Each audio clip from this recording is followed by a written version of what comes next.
नमस्कार साथियों, मैं संपत सिंह मीना, सहायक आचार्य, डिपार्टमेंट ऑफ बॉटनी, राजकीय महाविद्यालय टॉप। राजकीय महाविद्यालय टॉप के यूट्यूब चैनल में आप सभी का बहुत बहुत हार्दिक बहुत बहुत स्वागत। डियर स्टूडेंट्स, आज हम बीएससी पार्ट सेकेंड के paper anatomy of flowering plants, इसमें हमें मेरिस्टेमेटिक ऊतक के बारे में विस्तार पूर्वक पढ़ना है। इसका जो पिछला लेक्चर था उसमें हमने ऊतकों के सामान्य क्या क्या लक्षण होते हैं, ऊतक कितने प्रकार होते हैं, उसके बारे में हमने विस्तार पूर्वक पढ़ा था। परमानेंट ऊतक यानी स्थायी ऊतक और विपरीत ऊतक दोनों में क्या अंतर है, इसके बारे में हमने पढ़ा था। मेरिस्टेमेटिक ऊतक जो शब्द है वह शब्द मेरिस्टेमेटिक जो शब्द है ग्रीक भाषा से लिया गया है और ग्रीक भाषा के मेरिस्टोस शब्द से लिया गया है, जिसका मतलब होता है विभाजन करना। अर्थात मेरिस्टेम शब्द कार्ल मैगेली के द्वारा दिया गया।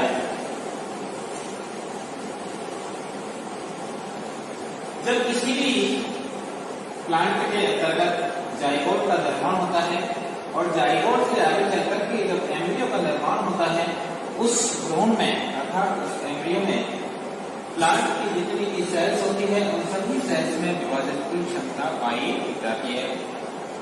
लेकिन जब उसी एम्ब्रियो से आगे चलकर के एक प्लांट बॉडी का निर्माण होता है, प्लांट का निर्माण होता है, संपूर्ण पादप का निर्माण होता है, तो उस संपूर्ण पादप के अंतर्गत विभाजन की क्षमता विशेष क्षेत्रों में ही उपस्थित होती है, विशेष क्षेत्रों में ही पाई जाती है। और ऐसे विशेष क्षेत्र जिनमें विभाजन की क्षमता पाई जाती है उन्हें मेरिस्टेमेटिक रीजन कहा जाता है, मेरिस्टेमेटिक क्षेत्र कहा जाता है। और किसी भी प्लांट के अंतर्गत ये जो मेरिस्टेमेटिक रीजन होते हैं ये सामान्यतः जड़ और तने के शीर्ष भाग पर उपस्थित होते हैं। अब हम यहाँ पर एक परिभाषा देखते हैं कि मेरिस्टेमेटिक ऊतक कहते किसे हैं।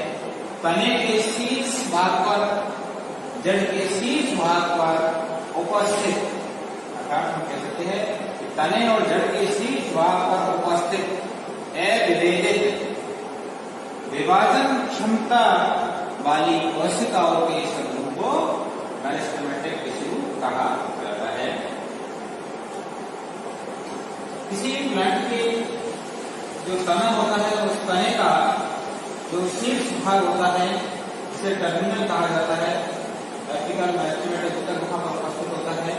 लेकिन यदि हम जड़ की बात करें, रूट की बात करें, तो रूट के अंतर्गत जो रूट का जो शीर्ष भाग होता है उस शीर्ष भाग पर रूट के की उपस्थिति के कारण मेरिस्टेमेटिक ऊतक की जो उपस्थिति है वह सब टर्मिनल होती है। अर्थात रूट के अंतर्गत विद्योतक क्षेत्र जो है सब टर्मिनल पोजीशन पर पाया जाता है, जबकि तने के अंतर्गत ये टर्मिनल पोजीशन पर पाया जाता है, क्योंकि तने में रूट के वेबसाइट होती है, उपस्थित होती है, जबकि रूट के अंतर्गत रूट के उपस्थिति के कारण विद्योतक की जो उपस्थिति होती है वह सब टर्मिनल होती है। जो मेरिस्टेमेटिक ऊतक होता है उसमें मेरिस्टेमेटिक ऊतक की कुछ खास विशेषताएं निम्न प्रकार होती है। पहली विशेषता होती है कि इस ऊतक की जो कोशिकाएं होती है वह अनडिफरेंशिएटेड होती है, अविभेदित होती है। दूसरी विशेषता होती है कि इस मेरिस्टेमेटिक ऊतक की जो सेल साइकिल होती है वह रनिंग होती है, कंटिन्यूअस रनिंग होती है, लगातार रनिंग होती है। और तीसरी विशेषता होती है कि इसके अंतर्गत जो सेल्स होती है वो इमेच्योर सेल्स होती है। अब हम आगे एक एक करके जो मेरिस्टेमेटिक ऊतक होता है उस ऊतक के मुख्य लक्षण कौन कौन से हैं, सामान्य लक्षण कौन कौन से हैं, उनके बारे में पढ़ते हैं।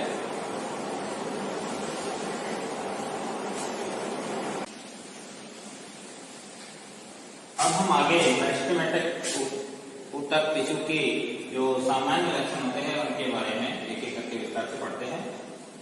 विद्युत की ऊतक सामान्यतः एक अविभेदित ऊतक होता है, अनडिफरेंशिएटेड ऊतक होता है, जिसमें लगातार विभाजन की क्षमता बनी रहती है, लगातार ये जो है विभाजित होता रहता है। मेरिस्टेमेटिक ऊतक की जो सेल साइकिल होती है वो रनिंग होती है, लगातार रनिंग होती है।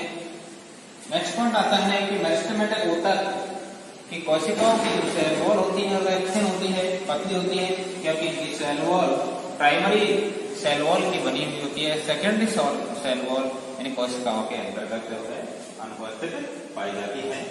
इन कोशिकाओं की जो साइज होती है मेरिस्टेमेटिक ऊतक की वो स्मॉल होती है, बड़ी साइज की नहीं होती है। मेरिस्टेमेटिक ऊतक की जो कोशिकाएं होती है उनका साइज छोटा होने के कारण उनका जो साइटोप्लाज्म होता है वो डेंस होता है, सघन होता है। इन कोशिकाओं के अंतर्गत रेक्टिका या तो अनुपस्थित होती है और यदि प्रेजेंट भी होती है, उपस्थित भी होती है तो छोटी होती है, स्मॉल होती है। मेटाबॉलिकली यदि देखा जाए तो उपापचय रूप से अधिक सक्रिय होती है मेरिस्टेमेटिक ऊतक की कोशिकाएं, तीव्र सक्रिय होती है। मेरिस्टेमेटिक ऊतक की जो कोशिकाएं होती है उनमें थोड़ा भोजन का संग्रहण नहीं होता है, भोजन का संग्रहण ये कोशिकाएं नहीं करती है। मेरिस्टेमेटिक ऊतक की जो कोशिकाएं होती है उनमें जो सेल ऑर्गेनेल्स होते हैं, कोशिका अंगक होते हैं, वो सुविकसित होते हैं, वेल डेवलप्ड सेल ऑर्गेनेल्स पाए जाते हैं। मेरिस्टेमेटिक ऊतक के कोशिकाएं होती हैं, उन कोशिकाओं में प्लास्टिड अनुपस्थित होता है, लेकिन प्रोप्लास्टिड यहाँ पर प्रेजेंट होता है, उपस्थित होता है, यानी कि लवक नहीं पाया जाता है, उपस्थित होता है और पूर्व लवक पाया जाता है। मेरिस्टेमेटिक ऊतक की कोशिकाओं के मध्य में इंटरसेलुलर स्पेस अनुपस्थित होता है क्योंकि जो कोशिकाएं होती हैं आपस में सटी हुई पाई जाती है। मेरिस्टेमेटिक ऊतक की जो कोशिकाएं होती हैं और कोशिकाओं के अंतर्गत जो केंद्रक होता है और है लार्ज होता है, बड़ा होता है। तो ये कुछ सामान्य लक्षण हैं जो एक विद्युत की ऊतक मेरिस्टेमेटिक ऊतक के अंतर्गत पाए जाते हैं। Thank you so much. Next dear students, पिछली कड़ी में हमने पढ़ा था बीएससी पार्ट सेकंड का paper anatomy of flowering plants अर्थात structure development and reproduction in flowering plants. इस पेपर को हम पढ़ रहे थे और इस पेपर के पहले लेक्चर में हमने पढ़ा था basic body plan structure of plants किस प्रकार का होता है, उसके बारे में हमने विस्तारपूर्वक पढ़ा था। आज हम यहाँ पर पढ़ेंगे कि किसी भी प्लांट के अंतर्गत उसका जो प्लांट बॉडी होता है वो कौन कौन से ऊतकों से मिलकर के बना होता है, अर्थात उसके किस किस भाग में कौन कौन से प्रकार का ऊतक जो है प्रेजेंट होता है। सामान्यतः पादप जगत में कोशिकाओं की संख्या और उनकी संरचना में अनेक प्रकार की जो विभिन्नताएं है वो पाई जाती है, मिलती है और इसकी आधार पर, इस विभिन्नता के आधार पर ही हम जो पादप होते हैं उन पादपों को एक कोशिकीय से लेकर के बहुकोशिकीय में विभाजित करते हैं। एक कोशिकीय प्लांट्स जो निम्न श्रेणी के पादप होते हैं जैसे कि वॉलवॉक्स है, क्लेमाइडोमोनास है, इन सभी के अंतर्गत श्रम विभाजन अनुपस्थित होता है अर्थात डिवीजन ऑफ लेबर एब्सेंट होता है।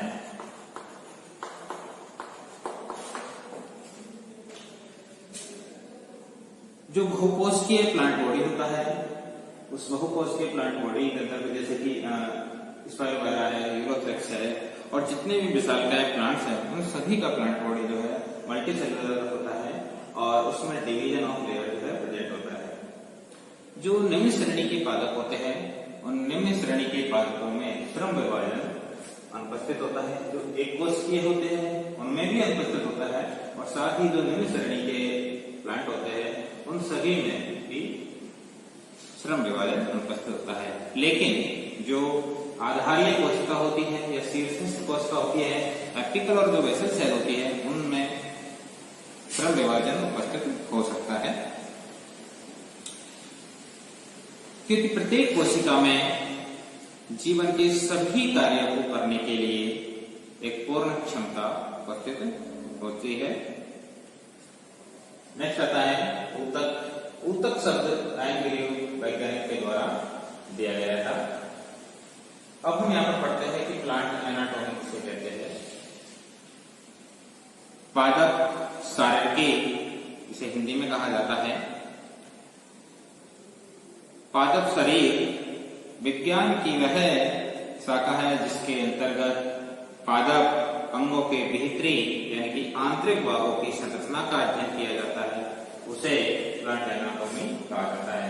अर्थात पादपों की इंटरनल स्ट्रक्चर का अध्ययन किया जाता है। जो प्लांट होते हैं उनकी जो ऑर्गन्स होते हैं उनकी इंटरनल स्ट्रक्चर का अध्ययन प्लांट एनाटॉमी के अंतर्गत किया जाता है, जिसे इंटरनल मॉर्फोलॉजी भी कहा जाता है। साथ ही हम यहाँ पर एक टर्मिनोलॉजी और देखते हैं हिस्टोलॉजी, यानी कि विज्ञान की वह शाखा जिसके अंतर्गत ऊतकों का अध्ययन किया जाता है उसे हिस्टोलॉजी कहा जाता है।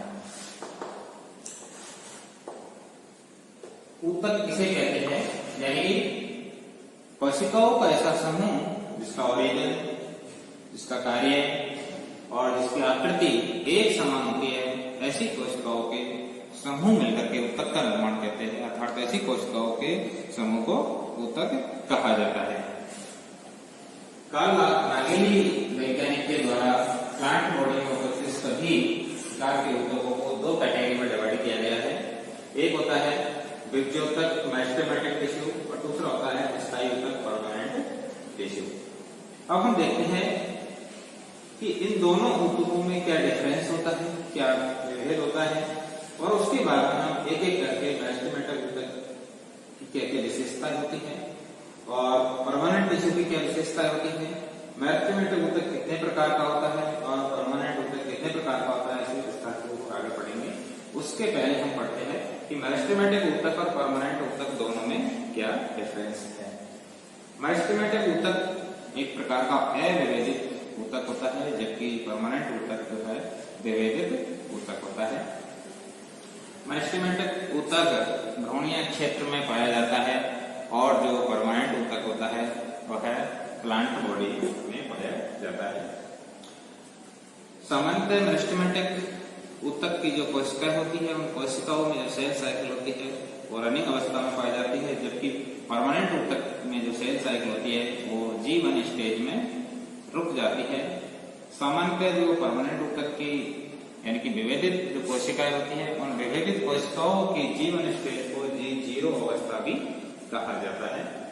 नेक्स्ट आता है कि मेरिस्टेमेटिक ऊतक की जो कोशिकाएं होती है वो कोशिकाएं कॉम्पैक्ट होती है, सघन होती है, एक दूसरे के पास पास होती है, उनके अंतर्गत इंटरसेलुलर स्पेस एब्सेंट होता है, जबकि परमानेंट ऊतक की कोशिकाओं के मध्य में इंटरसेलुलर स्पेस प्रेजेंट होता है।